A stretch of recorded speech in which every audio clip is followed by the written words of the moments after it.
जय हिंद दोस्तों। The education language channel से मैं पूजा प्रजापति आपका अपने YouTube channel the education language से हार्दिक स्वागत करती हूँ। आई होप सो आप सब अच्छे होंगे।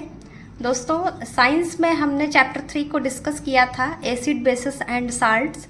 आज हम उसी चैप्टर के एमसीक्यूज को करने वाले हैं। तो दोस्तों, काफ़ी कुछ खास क्वेश्चंस हम लेकर आए हैं। अभी तक जो आपके क्वेश्चंस पूछे जा चुके हैं बोर्ड परीक्षा में, उसी से रिलेटेड क्वेश्चंस हैं।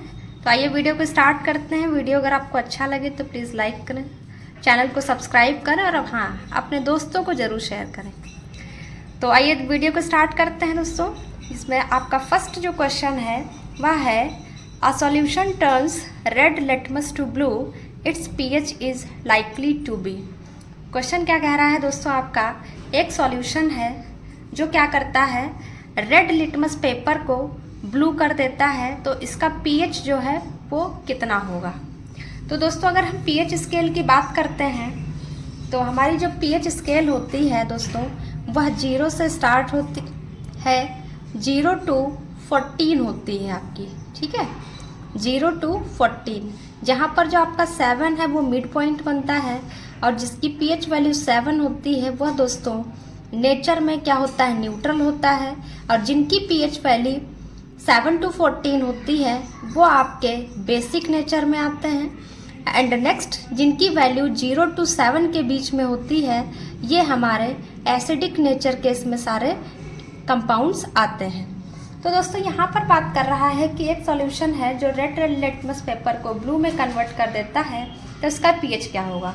तो दोस्तों, जितने भी बेस होते हैं, आपको ये मैंने लास्ट वीडियो में डिस्कस किया था, आप वहाँ जाकर के इसको डिटेल्स में समझ सकते हैं कि जो बेस होते हैं दोस्तों, वह रेड लिटमस पेपर को ब्लू में कन्वर्ट करते हैं। क्या होते हैं, बेस, यानी कि जो क्षार होते हैं वह लाल लिटमस पेपर को नीले लिटमस पेपर में कन्वर्ट करते हैं। और मैंने अभी बताया दोस्तों कि जो क्षार या बेस होते हैं उनकी जो पीएच वैल्यू होती है वो 7 से अबव होती है, 7 to 14 के बीच में होती है। तो अगर इसके ऑप्शंस को हम देखते हैं दोस्तों, देखिए फर्स्ट ऑप्शन आपका 1 है, तो 1, 0 to 7 हमने क्या बताया, आपके ये सारे एसिड होंगे यानी कि अम्ल होंगे। 4, ये भी आपका 7 से कम ही है तो ये भी अम्ल होगा। 5 जो वैल्यू है ये भी आपका अम्ल होगा क्योंकि ये 7 से कम है। Next option and last option हमारे पास 10 है, जिसकी पीएच वैल्यू 10 है, ठीक है।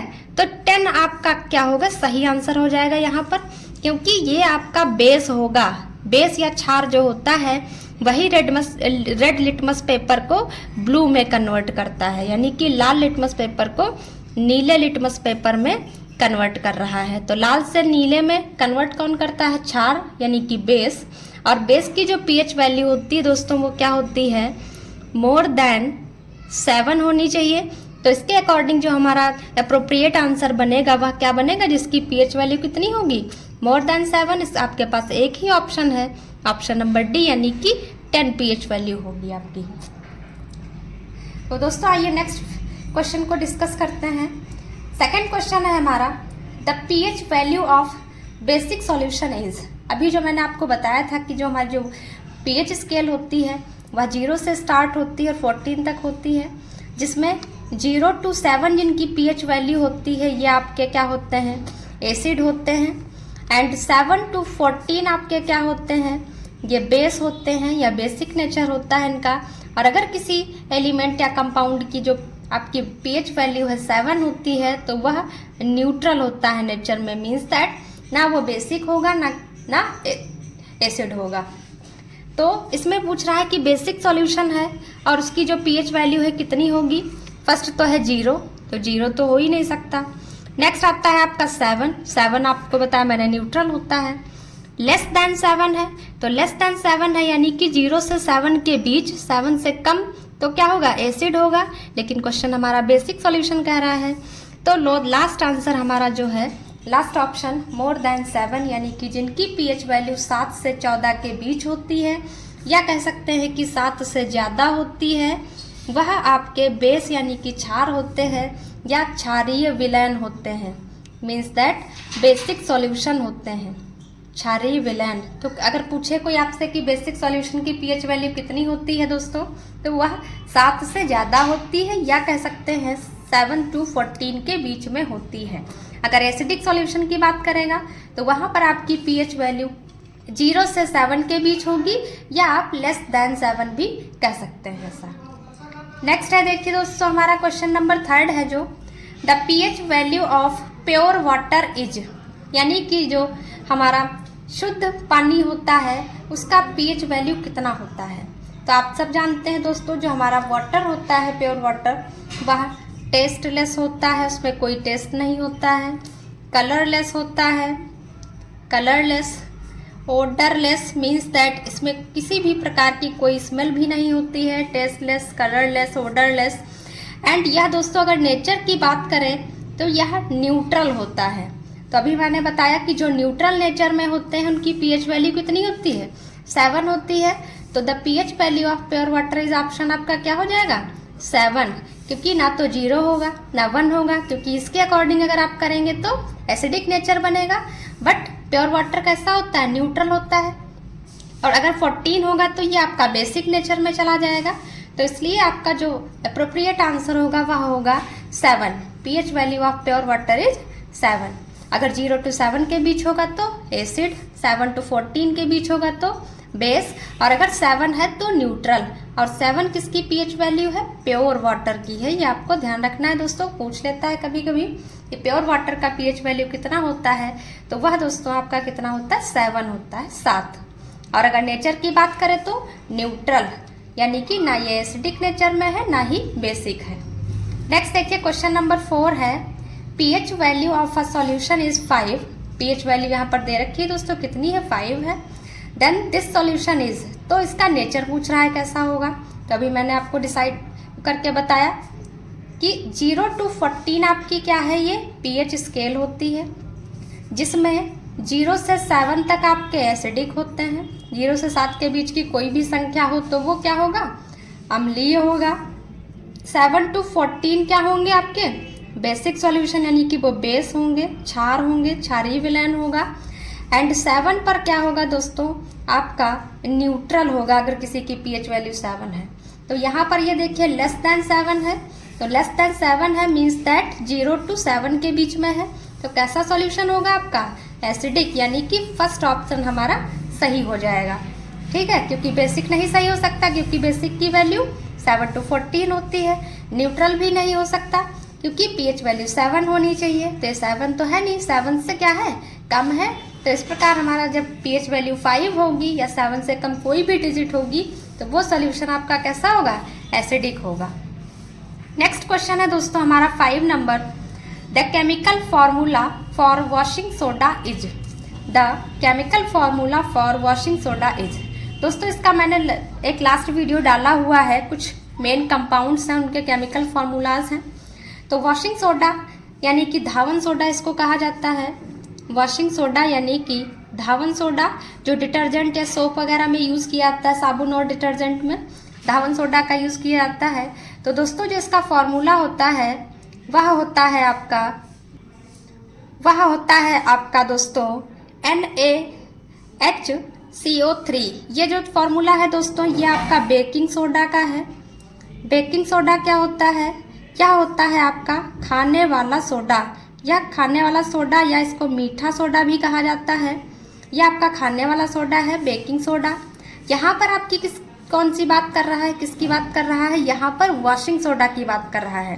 तो वॉशिंग सोडा का जो फॉर्मूला होता है दोस्तों वह होता है आपका Na2CO3 × 10H2O। और इसके केमिकल नेम की बात करें दोस्तों तो यह होता है सोडियम कार्बोनेट। क्या नाम होता है इसका chemical name, sodium carbonate. Sodium carbonate को ही वॉशिंग सोडा या धावन सोडा कहा जाता है। फॉर्मूला क्या है, Na2CO3 × 10H2O, यानी कि अगर इसमें कभी कभी पूछ लेता है कितने वाटर मॉलिक्यूल होते हैं आपके, तो 10 वाटर मॉलिक्यूल होते हैं। NaCl की बात करें दोस्तों तो ये सोडियम क्लोराइड है, जिसको कॉमन साल्ट भी कहा जाता है, सोडियम क्लोराइड, या इसका जो जनरल नेम है वह है कॉमन साल्ट। नेक्स्ट आपका जो ऑप्शन है NH4Cl है दोस्तों, यह अमोनियम क्लोराइड है। इसको नौसादर भी कहा जाता है। क्या कहा जाता है दोस्तों, नौसादर। नौसादर इसका जनरल नेम है, अमोनियम क्लोराइड इसका केमिकल नेम है। तो इसमें आपसे पूछ किसका रहा था फॉर्मूला दोस्तों, वॉशिंग सोडा का। तो वॉशिंग सोडा का फॉर्मूला Na2CO3 × 10H2O है। बाकी जो है NaHCO3 खाने वाला सोडा है, NaCl कॉमन साल्ट है, एंड NH4Cl जो है ये नौसादर का फॉर्मूला है। इससे आपके 4 फॉर्मूले भी तैयार हो गए और वॉशिंग सोडा के अकॉर्डिंग हमारा ऑप्शन नंबर ए करेक्ट होगा। नेक्स्ट क्वेश्चन है दोस्तों हमारा, the chemical formula of a disinfectant is, मतलब कि एक ऐसा केमिकल फॉर्मूला बताना है आपको जो इन्फेक्शन को दूर करता है, या इसको हम कह सकते हैं कि संक्रमण रोधी है।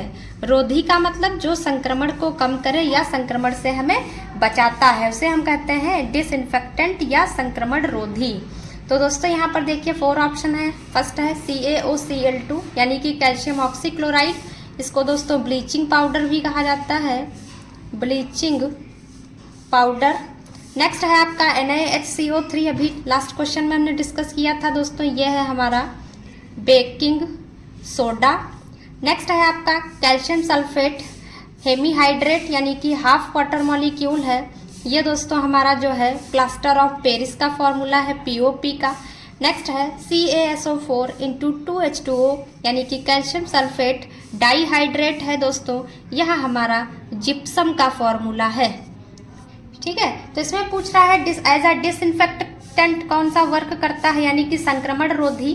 तो दोस्तों वह हमारा ऑप्शन है कैल्शियम ऑक्सीक्लोराइड यानी कि CaOCl2 bleaching powder. Bleaching powder का उपयोग दोस्तों इन्फेक्शन को दूर करने में किया जाता है। कुएं वगैरह का जो पानी होता है इसको साफ करने के लिए पहले इसका कुओं में छिड़काव किया जाता था। तो ये एज अ डिसइंफेक्टेंट वर्क करना है, आपको ध्यान में रखना है। ब्लीचिंग पाउडर फॉर्मूला क्या है CaOCl2, और बाकी NaHCO3 जो है आपका दोस्तों बेकिंग सोडा है, खाने में यूज करते हैं। नेक्स्ट है आपका POP, तो डॉक्टर इसका प्लास्टर करने में यूज करते हैं। नेक्स्ट है दोस्तों जिप्सम, जिप्सम को ही गर्म करके POP को प्राप्त किया जाता है। नेक्स्ट क्वेश्चन है दोस्तों हमारा, which of the following is a weak acid. तो इसके पहले जो वीडियो बना था दोस्तों उसमें हमने स्ट्रॉन्ग एसिड और वीक एसिड के बारे में डिस्कस किया था। वीक एसिड वो होते हैं यानी कि इनको दोस्तों कहा जाता है दुर्बल अम्ल। वीक एसिड क्या होते हैं, जो कंप्लीटली आयनाइज नहीं होते हैं, कम आयनाइज होते हैं, पार्शली आयनाइज्ड होते हैं, पार्शली आयनाइज्ड होते हैं, तो इनको कहा जाता है दुर्बल अम्ल। यानी कि ये आंशिक वियोजन होता है इनका, ये कंप्लीटली आयनाइज नहीं होते हैं, आंशिक वियोजन होता है, वो आपके कहे जाते हैं वीक एसिड। जिसमें देखिए HCl hydrochloric acid, HNO3 nitric acid, H2SO4 ये सारे आपके क्या हैं दोस्तों, आपके स्ट्रॉन्ग एसिड है। HCN जो फॉर्मूला है दोस्तों यह एक वीक एसिड का एग्जाम्पल है, HCN। आइए नेक्स्ट क्वेश्चन को डिस्कस करते हैं। नेक्स्ट क्वेश्चन है दोस्तों हमारा, number of acidic hydrogen atoms in sulphuric acid is. अब ये बता रहा है दोस्तों कि जो सल्फ्यूरिक एसिड होता है उसमें हमें कितने हाइड्रोजन एटम उसको डिसोसिएट करने पर मिलते हैं। तो दोस्तों H2SO4 इसका फॉर्मूला होता है सल्फ्यूरिक एसिड का। सल्फ्यूरिक एसिड का फॉर्मूला क्या है दोस्तों, सल्फ्यूरिक एसिड का फॉर्मूला होता है H2SO4। जब यह डिसोसिएट होता है, अपने आयंस में डिसोसिएट होता है, टूटता है, तो यहाँ पर हमें दोस्तों ये 2H+ आयन बनता है और एक SO4 यानी कि सल्फेट आयन हमें प्राप्त होता है। तो यहाँ इस प्रकार आप देख सकते हैं हमें हाइड्रोजन एटम कितने डिसोसिएट होने पर मिल रहे हैं, वियोजित होने पर 2 हाइड्रोजन एटम्स। ठीक है, तो number of acidic hydrogen atoms in sulphuric acid is 2, आपका राइट आंसर हो जाएगा। नेक्स्ट क्वेश्चन है हमारा, which one of the following types of medicine is used for treating indigestion. Indigestion का मतलब है दोस्तों यानी कि जो कभी कभी हमें अपच या गैस की समस्या हो जाती है, उसके लिए हम कौन सी जो मेडिसिन है उसको यूज करते हैं, उसको क्या कहा जाता है। तो देखिए फर्स्ट ऑप्शन आपका है एंटीबायोटिक्स।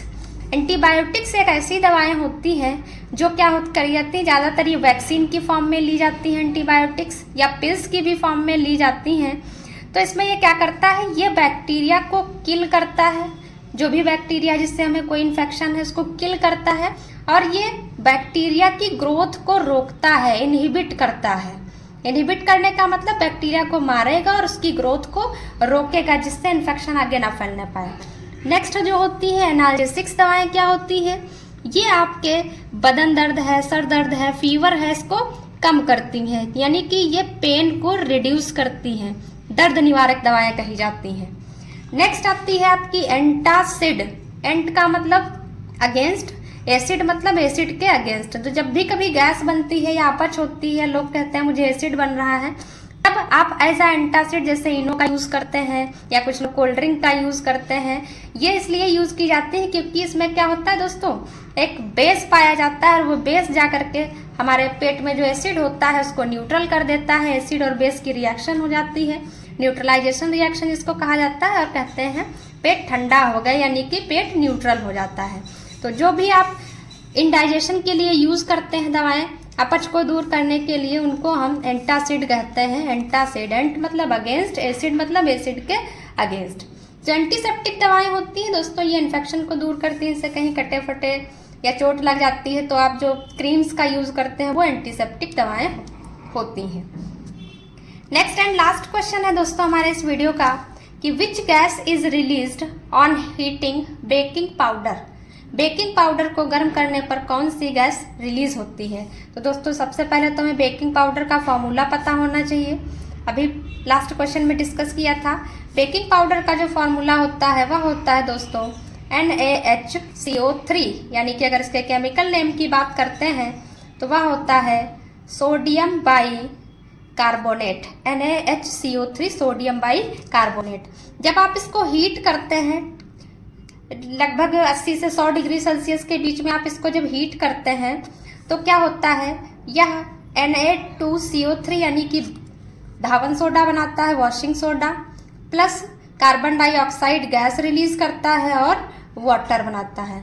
इसको बैलेंस करेंगे तो देखिए इधर Na2 है, तो अगर आप इधर Na2 कर देंगे तो 2Na हो जाएंगे, 2H HB2 है, 2 3 6O है, 3 2 5 1 6O है, ठीक है, H हो गया, C2 हो गए, तो आप इसकी इस प्रकार जो है ये बैलेंस हो जाती है रिएक्शन, ठीक है। तो जिससे पूछ रहा है दोस्तों कि सोडियम बाई कार्बोनेट जो है जब गर्म होता है तो कौन सी गैस निकलती है, तो ऑप्शन हो जाएगा हमारा CO2 गैस, यानी कि कार्बन डाइऑक्साइड गैस रिलीज होती है दोस्तों, ठीक है। तो इस प्रकार ये क्वेश्चंस हमारे 10 क्वेश्चंस कंप्लीट होते हैं दोस्तों। अगर आपको सेशन अच्छा लगा हो तो प्लीज़ लाइक करें, चैनल को सब्सक्राइब करें, अपने दोस्तों को जरूर शेयर करें। Thank you so much, thanks for watching.